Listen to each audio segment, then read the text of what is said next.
Bonjour, bienvenue à tous, chapitre 10, variable aléatoire. Alors, grand 1, loi de probabilité et espérance. On va commencer d'abord par quelques exemples. On lance une pièce qui est équilibrée. Ah, j'ai oublié deux accents, un ici et ici, c'est pas grave. Quand je lance une pièce équilibrée, qu'est-ce qui peut se passer?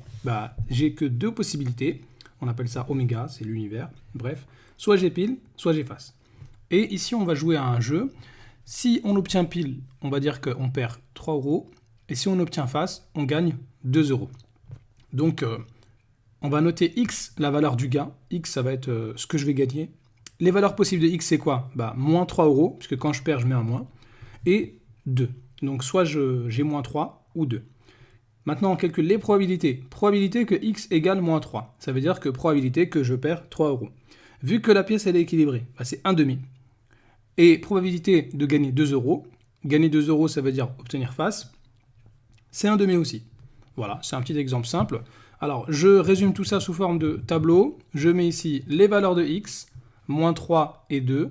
Les probabilités en bas, 1 demi, 1 demi. Bon, pas de problème, ok. Ensuite, on peut calculer la moyenne. On va calculer la moyenne.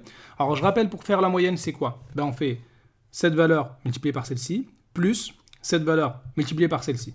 Et normalement, on va diviser par 1 demi plus 1 demi. Mais en bas, ça fera toujours 1 quand on additionne, vu que c'est une probabilité. Donc, j'ai pas besoin de diviser par 1 demi plus 1 demi, puisque ça fait 1. Divisé par 1, ça sert à rien. Voilà, je calcule la moyenne, moins 1 demi. La moyenne, ça me dit que si je joue à ce jeu-là, en moyenne, je perds, parce qu'il y a négatif. Deuxième exemple. Un peu plus drôle, la pièce, elle est truquée. On lance une pièce truquée, telle que pile soit 4 fois plus fort que face. Ok. Et maintenant, on nous dit que si on obtient pile, on perd 4 euros. Si on obtient face, on gagne 10 euros. C'est quoi les valeurs possibles de x? X, c'est la valeur de ce que je gagne. Soit j'ai moins 4, soit j'ai 10. Ok. Alors maintenant, on va faire comme tout à l'heure, on va donner tableau, moyenne. Tableau. Alors tableau, je l'ai appelé loi de x. Bientôt, on l'appellera loi de x, on l'appellera plus tableau. Loi de x, ça veut dire en gros résumer dans un tableau toutes les valeurs avec les probabilités. Moins 4, 10. Ok. Moins 4, ça veut dire perdre 4 euros. C'est dans le cas où j'obtiens pile. 10, je gagne 10 euros si j'obtiens face. Mais maintenant, quelles sont les probabilités? Tout à l'heure, c'était facile, puisque quand c'est équilibré, soit pile, soit face, c'est 1 demi, 1 demi. Ici, quelles sont les probabilités d'obtenir pile et probabilité d'obtenir face? Alors, il suffit de réfléchir un petit peu. Pile, il est 4 fois plus fort que face. Ça veut dire que c'est comme si pile, il avait un coefficient 4, et face, il avait un coefficient 1. Au total, j'ai combien de coefficients? 4 plus 1, 5. Ça me dit que je vais devoir diviser par 5. Et pile, il a 4. Face, il a 1. Donc, on va mettre 4 sur 5 pour pile. Et 1 sur 5 pour face. Ok? Moins 4 ici, ça veut dire que je perds 4 euros. Ça correspond à obtenir pile. Le moins 4 là, c'est comme si je disais j'obtiens pile. Le 10, c'est comme si je disais j'obtiens face, puisque face, c'est associé à gagner 10 euros. Et comme pile, il est 4 fois plus fort que face, eh bien, j'ai un coef 4, un coef 1, ça fait un coef 5, c'est pour ça que je divise par 5 ici. Et je remets 4, puisqu'il est 4 fois plus fort. On voit ici 4 fois plus fort que face. Pour être sûr qu'on ne s'est pas trompé, il faut additionner en bas, ça doit nous donner 1. 4 sur 5 plus 1 sur 5, ça fait 1. Génial. Voilà, là on a trouvé le tableau, ou plutôt on va appeler maintenant loi de x. Ok, la moyenne en bas, c'est très facile la moyenne. On fait moins 4 fois 4 sur 5, plus 10 fois 1 sur 5. On obtient moins 6 sur 5, ce qui nous montre que on perd encore une fois. Alors dans tous les jeux, c'est fait exprès, c'est fait pour perdre, puisque c'est des gens qui appliquent des formules mathématiques pour perdre. Donc quand on joue, on perd tout le temps. Ok, négatif.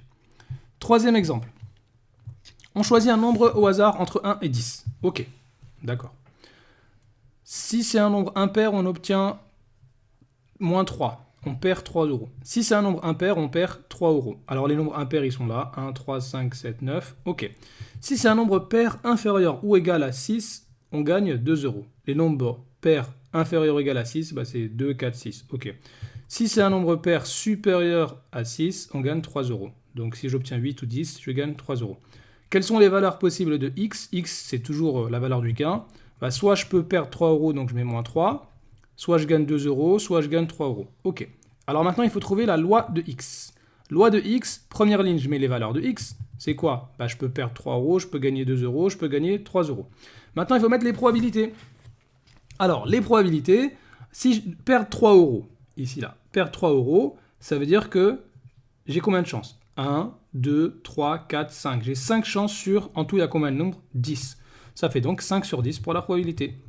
Voilà.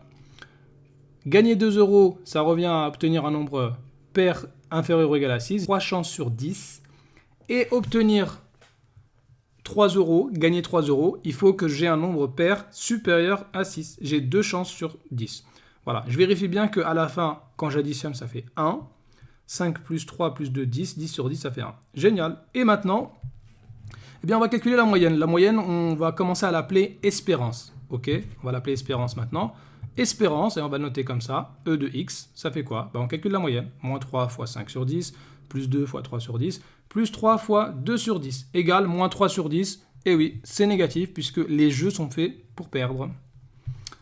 On y va, maintenant on peut donner la définition, soit x une variable aléatoire sur un univers oméga. X variable aléatoire, puisque x c'est ce qui va varier. Soit je gagne, soit je perds, voilà, ça varie. Aléatoire, puisqu'on ne sait pas qu'est-ce qu'on va obtenir à l'avance. Sur un univers oméga, oméga c'est l'univers. Par exemple, si je repars comme au début, quand je lance une pièce, le oméga, l'univers, c'est pile ou face, tout ce que je peux obtenir. Ok. Si je choisis un nombre au hasard entre 1 et 10, oméga l'univers, c'est tous les nombres possibles. 1, 2, 3, 4, 5, 6, 7, 8, 9, 10. Ok. Donc on retourne à la définition, soit x une variable aléatoire sur un univers oméga. On note x1, x2, x3, les valeurs prises de x. Alors x1, x2, x3, c'est les valeurs, par exemple, perdre 2 euros, gagner 5 euros, gagner 10 euros. On a donc la loi de x, c'est quoi? C'est un tableau résumant toutes les valeurs possibles de x. Voilà, je perds 5 euros, je gagne 2 euros, je gagne 10 euros. Alors j'en ai mis 3, mais ça continue, ça peut aller jusqu'à comme on veut. En dessous, je mets les probabilités. Probabilité que x soit égal à la première valeur x1, et ainsi de suite. Alors, la loi de x, c'est donner le tableau. Voilà. Il y a une petite remarque, c'est que chaque probabilité doit être comprise entre 0 et 1. Les valeurs en dessous là, ça doit toujours être entre 0 et 1. Ok, vous aurez des fractions 1 demi, 1 quart, 5 sur 7, quelque chose comme ça, mais c'est toujours entre 0 et 1 les valeurs. Et la somme des probabilités doit être égale à 1. Voilà, il faudra faire attention. Pour ne pas se tromper, il faudra vérifier ces deux choses-là. Ça, c'est la loi de x. Ok, on l'a vu. Maintenant, espérance de x. Espérance, on appelle espérance de la variable x, notée E de x, la moyenne du tableau donné par la loi de x. Tout simplement, on fait la moyenne. Voilà. Donc, première valeur fois la probabilité, ici, plus deuxième valeur fois la probabilité, là, plus troisième valeur fois la probabilité, là. Et si le tableau, il y a plus que 3 valeurs, eh ben on continue, on continue, on continue. Ok. Maintenant, c'est à vous de faire les exercices. Je vous donne 3 exercices. Premier exercice, on choisit un nombre entier au hasard entre 1 et 20.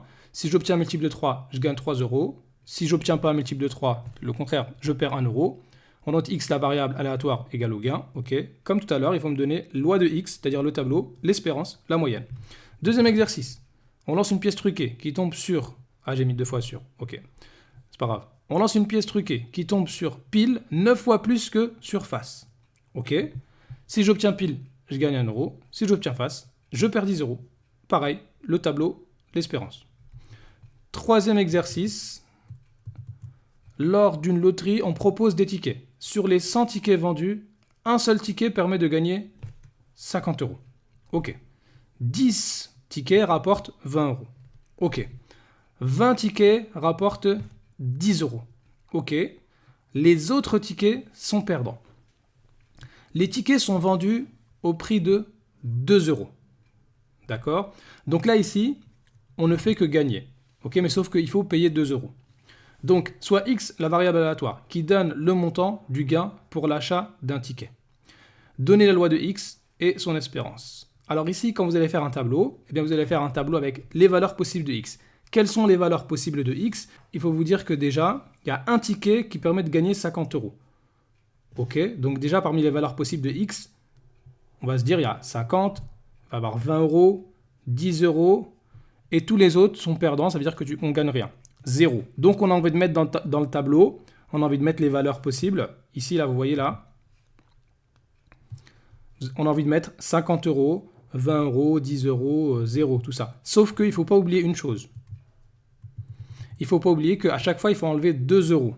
Donc ne mettez pas tout de suite la valeur 50 euros, il faudra mettre 50 moins 2, 48. Ok. Là, ici, rapporte 20 euros, Donc ne mettez pas 20 euros, vous devez mettre 18, puisqu'il faut enlever les 2 euros. 10 euros ici, il faudra mettre 8. Et ceux qui sont perdants, ça veut dire que vous gagnez rien, il ne faut pas mettre 0, il faudra mettre moins 2. Ok, donc vous aurez en tout 4 valeurs possibles pour x, et vous calculez les probabilités, et ensuite son espérance.